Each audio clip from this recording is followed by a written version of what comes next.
नमस्कार। काफी देर हो गई है दूसरा वीडियो डालने में। अक्सर देर कर दिया करता हूँ। पहला एपिसोड था मेरा इंट्रोडक्टरी। टेक्निकली ये हमारा पहला एपिसोड होगा जिसमें मैं किसी मुद्दे पे बात करूँ। मैंने वादा किया था कि मैं ओवर थिंकिंग पे अगला वीडियो लाऊंगा, मतलब ये वीडियो जो होगा मेरा ओवर थिंकिंग पे होगा। बट अनफॉर्चुनेटली मैं स्क्रिप्ट नहीं लिख पाया अभी तक उसका। बट हमें बात करनी थी, कुछ दिनों से घर की बहुत याद आ रही थी, सोचा चलो बात करता हूँ। तो दिल के स्क्रिप्ट की बातें करते हैं आज। बेसिकली मैं उन लोगों की बात करना चाहता हूँ आज जो घर से दूर रहते हैं। घर से दूर रहते हैं किसी भी कारण से, चाहे वो पढ़ाई हो या जॉब के लिए दूर रहते हो, किसी भी चीज के लिए वो घर से दूर रहते हो, उनकी बात करूंगा। लगभग 8 से 10 साल हो गए जब मैंने पहली बार घर छोड़ा था। पहला मेरा जो शहर था वो दिल्ली था, और अमूमन बिहारियों का जो पहला शहर होता है वो मोस्टली बिहारियों का दिल्ली ही होता है। तो मेरा भी पहला शहर दिल्ली था। कितना एक्साइटिंग होता है ना हम जब पहली बार घर छोड़ के बाहर निकलते हैं और एक बड़े शहर में अपना एक बड़ा सा आंगन, अपना बड़ा सा घर छोड़ करके किसी बड़े शहर में छोटा सा कमरा ढूंढते हैं, 10 बाई 10 का कमरा, और फिर उसी को अपना घर आंगन सब समझते हैं। फिर ये डिसाइड करना कि खाना खुद बनाएंगे या टिफिन लगवाएंगे या किसी मेस में खाएंगे। कितना एक्साइटेड होता है ना नए नए में। होना भी चाहिए, क्योंकि जिम्मेदारी का पहला सीढ़ी जो हम पार करते हैं। आज मैं बात करूंगा पलायन पे। मैं एक बिहारी हूं, और बिहारी होने के नाते हमारे विरासत में जो हमें मिलता है वो है पलायन। मेरे दादा ने भी छोड़ा था घर, मेरे पिताजी ने भी छोड़ा था, और फिर मुझे भी छोड़ना पड़ा। और अगर जो कारण है घर छोड़ने का, अगर वो कंटिन्यूअसली रहा तो शायद मेरे अगले जनरेशन को भी अपना घर, मकान और गांव छोड़ के आगे आना होगा। पहले हमें लगता था ना कि हमारे जो वो दोस्त जो शहर नहीं छोड़े, जिन्होंने गृह त्याग नहीं किया, घर से वो बाहर नहीं निकले, वो जीवन में पीछे रह गए। हमें लगता है, स्टार्टिंग में लगता है। लेकिन अब जब एक उम्र बिता दी हमने घर से बाहर, घर से दूर, अकेले में, तब लगता है कि यार हम कुछ खास नहीं किए हैं जीवन में। जो खास हैं वो लोग हैं जो जीवन में जीत पाए हैं, जो कुछ संजो पाए हैं, वो लोग हैं जो परिवार के साथ अपने जीवन का एक ऐसा टाइम बिताते हैं जो एनर्जेटिक टाइम होता है, जो परिवार के साथ बितानी चाहिए। जैसे जवानी के दिन हमारे चल रहे हैं, तो जवानी के दिन था कि हम अपने घर के दोस्तों के साथ, अपने भाइयों के साथ, अपने माँ बाप के साथ वहां पे बिताए। लेकिन क्या करें, हमारे पास, और ये सबको मालूम है कि क्यों हमें घर से बाहर जाना पड़ता है, क्योंकि हमारे पास रिसोर्सेस नहीं, हमारे पास असुविधाएं, मतलब सुविधाओं का अभाव है। कौन सी सुविधा वो जो हमें खेत खलिहान, मतलब खेती करने से, मजदूरी करने से थोड़ा ऊपर लेके जाता है, वो वाली सुविधा हमारे पास वहां नहीं है। कि हम किसी कॉर्पोरेट में नहीं पढ़ सकते, हम किसी फटाटेदार अंग्रेजी बोलने वाले प्रोफेशनल स्कूल्स में या कॉलेजेस में नहीं पढ़ सकते वहां, क्योंकि है नहीं। हम कोई बड़ा बिजनेस वहां नहीं कर सकते हैं क्योंकि स्कोप नहीं है। हमारी वहां की अर्थव्यवस्था हमें अलाउ नहीं करती है, वहां की गवर्नेंस की पॉलिसीज अलाउ नहीं करती है कि हम कुछ ऐसा करें जिससे हम अपने घर पे रह सके और अपने आसपास के लोगों के लिए कुछ कर सके। अमूमन ये बहुत फैसिनेटिंग होता है जब आप घर से बाहर रहते हैं, तो गांव में एक अलग सा नाम होता है कि फलाना का बेटा बाहर रह के पढ़ रहा है, फलाना का बेटा आईएएस का तैयारी कर रहा है दिल्ली में, फलाने का बेटा बड़ी कंपनी में नौकरी कर रहा है बैंगलोर में रह के। एक छोटा सा गांव है जिसमें हर लोग जानता है कि हमसे 10 घर दूर किसी घर का एक लड़का है जो बैंगलोर में किसी बड़े एमएनसी में काम कर रहा है, किसी बड़ी कंपनी में काम कर रहा है। लेकिन वो बड़ी कंपनी में काम करने वाले लड़के को अपने डेस्क के सामने वाले डेस्क वाले इंसान भी नहीं जानते हैं। वो लड़का जिसको हर गांव में सब जानते हैं, मतलब गांव का बच्चा जानता है, हाँ ये फलाने का बेटा है, इसका घर यहाँ, वो यहाँ नहीं मिल पाता। तो वो घर से दूर रहना ना एक्साइटिंग लगता है स्टार्टिंग में, बाद में फिर वो आदत बन जाती है। जैसे मैंने पिछले एपिसोड में कहा था कि मैं घर जाना थोड़ा अवॉइड करता हूँ, क्योंकि मेरे जो दोस्त है ना वो आज भी वहीं के हैं। मैंने कोई नए शहर में नए दोस्त नहीं बनाए। मेरे जो अपने दोस्त हैं जिनके साथ आज भी मेरा उठना बैठना होता है, वो हमारे गाँव के घर के दोस्त। उनका जीवन आज भी वैसा है जैसा तब था जब हमने घर छोड़ा था, क्योंकि जब हम घर जाते हैं तो आज भी उन्हीं सब चीजों में इन्वॉल्व हो जाते हैं। जो भी घर से बाहर रहते हैं ना वो इस चीज को फील कर सकते हैं कि आज भी हम घर जाते हैं तो उसी चाय की टपरी पे जाते हैं जहाँ पे हम तब जाया करते थे जब हमने घर छोड़ा था, और घर छोड़ने से पहले।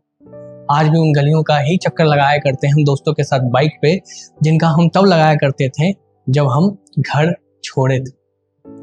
और सारे वो ना नॉस्टैल्जिया वाला फीलिंग होता है हमारे लिए, उनके लिए नहीं होता। जो हमारे घर पे रहने वाले दोस्त हैं, जो हमारे गांव के दोस्त हैं, उनके लिए वो फीलिंग नहीं होता, लेकिन हमारे लिए एक नॉस्टैल्जिया वाली फीलिंग होती है। और फिर हम वापस अपने 10 साल पीछे को जी करके आते हैं। तो पुरानी यादें तो तकलीफ देती है ना। फिर से हम जब वापस आते हैं और इस बदलाव के जीवन में फिर से घुसते हैं, तब तकलीफ देती है वो यादें। तब हमें वो पुराना टाइम याद नहीं आता है जो 10 साल पहले वाला।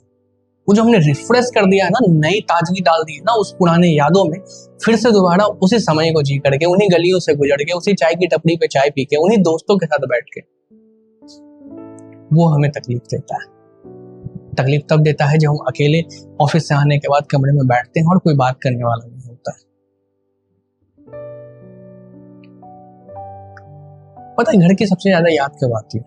घर की याद तब आती है जब हम छोटी छोटी परेशानियों से गुजरते हैं, जो परेशानी हमारे लिए यहाँ अकेला रहने में बड़ा हो जाता है, लेकिन वो घर पे रह करके वो बहुत छोटी सी परेशानी होती थी। जैसे मान लो एक नॉर्मल सा बुखार हो गया, और उस बुखार होने के बाद हम खाना नहीं बना पा रहे, भूखे रह रहे, तब घर की याद आती है। काश माँ होती और कोई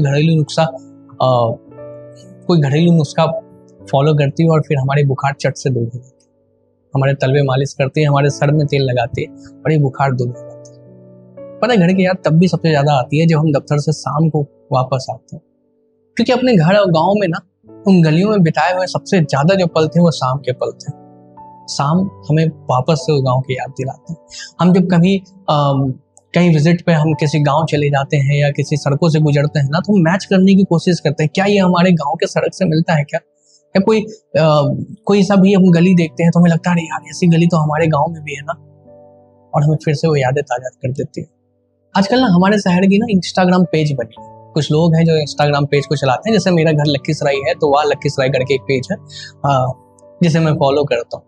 फॉलो क्यों करता हूँ? क्योंकि वो मेरे शहर का है, इसलिए नहीं, क्योंकि हमें उन गलियों की याद दिलाता है, उन सड़कों की याद दिलाता है, जिस सड़कों पे, जिन गलियों पे हम कभी घूमा करते थे और अपने छुट्टियों में घूमा करते हैं। वो जो नॉस्टैल्जिया वाली फीलिंग है ना, वो याद दिलाता है। तो अब ना हमारे लिए थोड़ा सा एक्सेसिबल हो गया कि हमें पता होता है कि हमारे शहर में कब कौन सा रोड जाम हुआ है, कौन से रोड में क्या है, क्योंकि खबरें एक्सेसिबल हो गई है ना, हमारे शहर में कौन सी घटनाएं घटी है, ये सब हमारे लिए एक्सेसिबल हो जाता है। सोचो कितना मुश्किल रहता होगा ना हमारे पिताजी और हमारे दादाजी के लिए। मुझे आज भी याद है, मैं बहुत छोटा था तो मेरे पिताजी ना कोलकाता रहा करते थे, वहीं कमाया करते थे, और वहां से जो हमारा मोड ऑफ कम्युनिकेशन होता था माँ के बीच में और पिताजी के बीच में, वो चिट्ठियां हुआ करता था। गांव में एक दो पढ़े लिखे लड़के होते थे जिन्हें बुलाया जाता था, वो 50 पैसे या 1 रुपया लेता था एक चिट्ठी लिखने का। उसमें वो एक चिट्ठी लिखता था जिसमें माँ बहुत अच्छे से समझाती थी, इवन ग्रोसरीज तक लिखवाती थी उसमें, कि जैसे मेरा नाम घर का जो है कि इसका हॉर्लिक्स खत्म हो गया है, वो लेते आइएगा इस बार। ऐसे करके ना वो चीजों को चिट्ठियों में लिखवाया करती थी। कुछ ऐसी चिट्ठियां होती थी जिसमें वो अपने पर्सनल चीजों को भी लिखवाया करती थी, और वो फिर चिट्ठी हो जाती थी पिताजी के पास। और फिर महीनों बाद शायद कोई वहां रहने वाला इंसान जब वापस गांव आता था, तब वो चिट्ठी लेकर के, उन पिताजी की दी हुई चिट्ठी लेकर के वो वापस आता था, और उसका रिप्लाई तब आता था। आज तो हमारे लिए ना एंड टू एंड इंक्रिप्शन बोलते हैं ना, और मतलब लाइव चैटिंग बोलते हैं, लाइव टाइम चैटिंग बोलते हैं, जो हमारा व्हाट्सएप होता है, रियल टाइम चैटिंग बोलते हैं ना। रियल टाइम पे इधर से हाई लिखा हमने, जिस टाइम पे लिखा उधर भी वो हाई उसी टाइम पे चला गया। आज कितना आसान है ना माँ के साथ वीडियो कॉल करना। मेरे पिताजी के लिए कितना मुश्किल रहा होगा ना, क्योंकि उन्हें महीनों इंतजार करना पड़ता था। कई गांव में ऐसे लोग होते थे जो पलायन करते थे, बाहर रहा करते थे, उनको खबर तक नहीं होती थी कि उनके घर का कोई परिवार का सदस्य चला गया। और एक बहुत हास्यप्रद घटना होती थी कि लोग बाहर कमाया करते थे और गांव में उनकी शादी फिक्स हो जाया करती थी। फिर उन्हें एक चिट्ठी लिखा जाता था कि भाई साहब आपकी शादी इस डेट को फिक्स है, आप आ जाइए। और फिर वो अपने शादी पे आया करते थे और शादी करके फिर वापस पलायन करके बाहर जाया करते थे, अपना घर परिवार सब छोड़कर। कभी बिहार से जाने वाली दिल्ली जाने वाली ट्रेनों में देखो आप, अगर बिहार से दिल्ली के रूट में रहते हो ना, कभी जाना, विक्रमशिला एक्सप्रेस चलती है एक हमारी तरफ, भागलपुर से आनंद विहार तक। विक्रमशिला एक्सप्रेस में अगर आप अपने स्टेशन पे जाओ ना, और सिर्फ उसके जनरल डब्बे और स्लीपर डब्बे और थर्ड एसी के डब्बे देखो, ऐसे आ रहे हैं ना जैसे मालगाड़ियों में बोरियां भर के आते हैं। क्यों पलायन कर रहे हैं? कई ऐसे वादे करते हैं ना पॉलिटिशियंस कि हम आपके लिए ये कर देंगे, वो कर देंगे।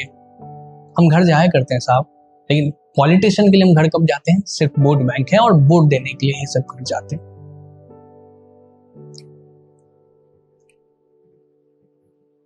वो मंजर भी देखा होगा ना आपने कोरोना के टाइम पे, कैसे पलायन किए हुए लोग वापस घर आने को तरसते थे। घर आने को ही अपने जीवन का सबसे बड़ा विजय मानते थे कि हमारी सबसे बड़ी जीत है कि हम घर पहुंच जाए।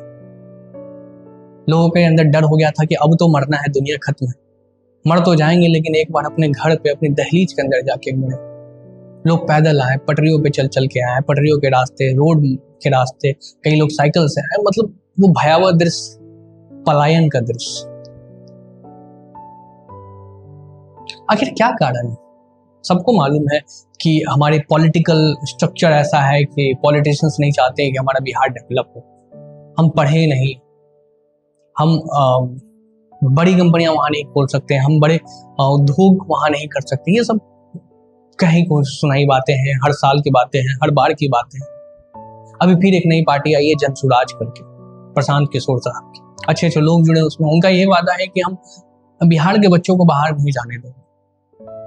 देखेंगे, ऐसे वादे हमने तो बहुत देखे हैं ना। हमने भी देखे, हमारे पिताजी ने भी देखे, हमारे दादाजी ने भी देखे, हम सब ने देखे। हम भी देखेंगे इस वादों को, फिर हमारा अगला जनरेशन भी वादों को देखेगा। लेकिन कहीं ना कहीं हमें मालूम है ना कि ये पलायन करना ना हमारे मेंटेलिटी में बैठा है कि अगर हमें कुछ बड़ा करना है तो हमें घर से बाहर निकलना होगा, हमें बाहर जाना होगा, हमें दिल्ली, मुंबई, कोलकाता या बेंगलोर जैसे शहरों में जाना होगा। क्योंकि हमें, हमारे लिए सफलता यही है कि जब हम किसी बड़ी कंपनी में एक मोटी रकम कमाते हैं, अगर हम गांव पे बैठे रहेंगे तो गांव वाले ही ताना मारेंगे हमें कि भाई साहब तुम कुछ नहीं कर पाए जीवन में। है हमारे कुछ दोस्त अभी आज भी गांव में हैं, वो नहीं छोड़े हैं घर। गांव वालों के लिए वो कह सकते हो कि एक हारा हुआ व्यक्ति है। मेरे लिए पता है सबसे जीता हुआ व्यक्ति वही है कि वो हर शाम को अपने परिवार को देखता है, हर शाम को अपने परिवारजनों के साथ बैठ के खाता है, माँ के हाथ का खाता है। मेरे लिए जीता हुआ व्यक्ति वही। हारे हुए हम हैं साहब, हमने घर हारा, अपने परिवार हारे, अपने लोग हारे, सब हारा। और मिला क्या? एक मोटी तनख्वाह, 9 to 5 का जॉब, एक डेस्क, एक टेबल, एक चेयर, और थोड़े से 2-4 हमारे फेलो कह सकते हैं जूनियर्स, जिन्हें हम थोड़ा सा वो उनके ऊपर हुक्म चला लेते हैं। ये मिले बस। और हारा क्या? घर परिवार से। उसके लिए मैंने ना एक लाइन लिखी थी, उसके साथ मैं खत्म करूंगा इस वीडियो को, कि क्या जीता क्या मिला क्या पाया पता नहीं, क्या जीता क्या मिला क्या पाया पता नहीं, जो हारा वो घर था मेरा।